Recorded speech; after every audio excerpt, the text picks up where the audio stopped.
Assalamualaikum warahmatullahi wabarakatuh.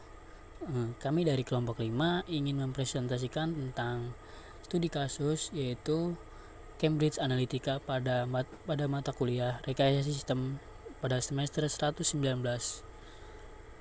Sebelumnya, perkenalkan, nama saya Rahmat Widodo, lalu ada Fijri Indah Putri dan juga Ranto Wisnu Sitorus.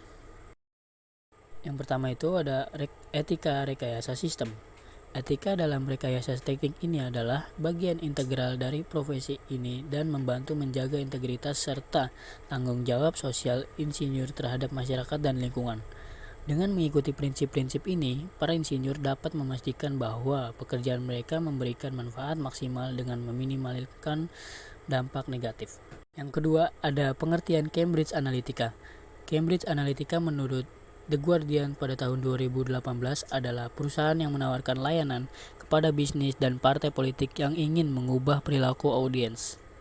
Mereka mengklaim bahwa dapat menganalisis data konsumen dalam jumlah besar dan menggabungkannya dengan ilmu perilaku untuk mengidentifikasi orang-orang yang dapat ditargetkan oleh organisasi dengan materi pemasaran. Lalu pengertiannya sendiri itu adalah perusahaan konsultasi politik yang berasal dari Inggris sebagai perusahaan yang memanfaatkan perkembangan teknologi saat ini, yaitu menggunakan big data.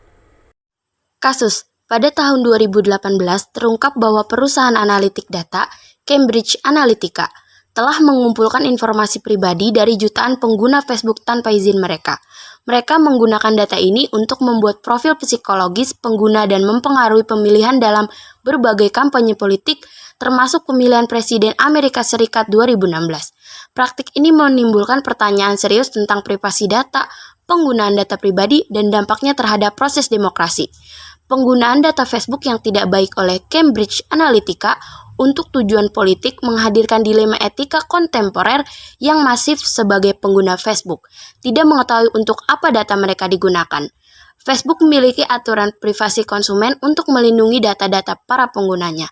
Namun, yang dilakukan Cambridge Analytica dengan mengeksploitasi dan menggunakan data tersebut untuk tujuan yang tidak sesuai dengan Code of Conduct Facebook atau Kode Etik Facebook. Selanjutnya, mikrotargeting dan misinformasi terhadap masyarakat. Mikrotargeting merupakan teknik untuk mengumpulkan data online melalui jejak digital secara banyak dan dijadikan satu set data untuk menganalisa masyarakat yang kemudian data tersebut digunakan untuk membuat pesan atau iklan sesuai dengan kebiasaan individual dan personalitanya.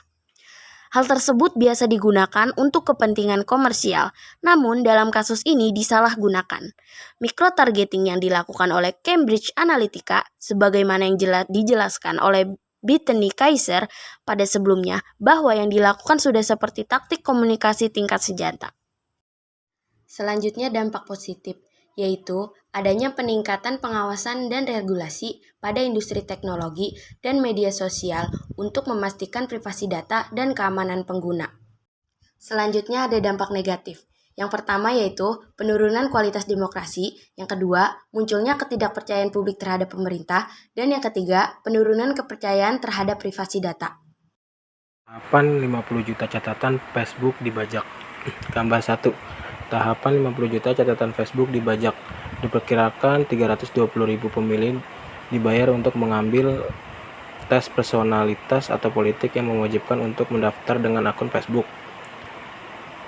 Aplikasi juga mengambil likes dan informasi personal akun Facebook tester dan temannya. Kemungkinan akumulasi data diambil lebih dari 50 juta orang. Hasil dari kuisis digabungkan dengan data Facebook seperti likes untuk dibuat pola psikologis. Data yang didapatkan dan diambil dari sumber lain digabungkan dengan algoritma menghasilkan data set yang kemudian individu-individu ditarget dengan iklan-iklan berdasarkan data pribadi. Disimpulkan bahwa data-data pribadi yang diambil melalui Facebook secara ilegal ini dibentuk melalui pola yang dirancang dengan menggabungkan perilaku-perilaku pengguna Facebook, sehingga terbentuklah algoritma untuk memperkirakan bagaimana sikap dan perilaku pengguna Facebook. Dalam kasus ini adalah bagaimana sikapnya terhadap pemilu umum Amerika Serikat. Kasus isu ketika rekayasa privasi dan pengumpulan data. Pengumpulan data tanpa izin dan penggunaannya untuk kepentingan politik atau komersial menimbulkan pertanyaan tentang privasi individu. Transparansi dan etika bisnis. Praktik yang merugikan pengguna dengan memanfaatkan data mereka secara tidak etis menimbulkan pertanyaan tentang tanggung jawab etis perusahaan dalam menggunakan teknologi. Manipulasi informasi. Penggunaan profil psikologis untuk memengaruhi pemilih, menyoroti dampak etis dalam menggunakan teknologi untuk memanipulasi keyakinan atau perilaku individu. Tanggung jawab perusahaan. Perusahaan memiliki tanggung jawab moral untuk melindungi data pengguna dan menggunakan informasi tersebut dengan etika yang tinggi. Dalam kasus ini, Facebook dianggap gagal dalam melindungi informasi pengguna. Kesimpulan, menemukan berbagai faktornya adalah kebocoran data privasi masyarakat yang melanggar privasi oleh Cambridge Analytica dan mengancam keamanan manusia. Dalam hal ini, kebocoran data privasi yang dilakukan Cambridge Analytica terhadap Facebook yang melanggar aturannya mengakibatkan ketakutan pada masyarakat, yang membuat kepercayaan terhadap pemerintah juga menurun. Menghadapi kasus semacam itu, penting bagi para insinyur sistem dan pengambilan keputusan untuk mempertimbangkan etika dalam setiap langkah rekayasa sistem.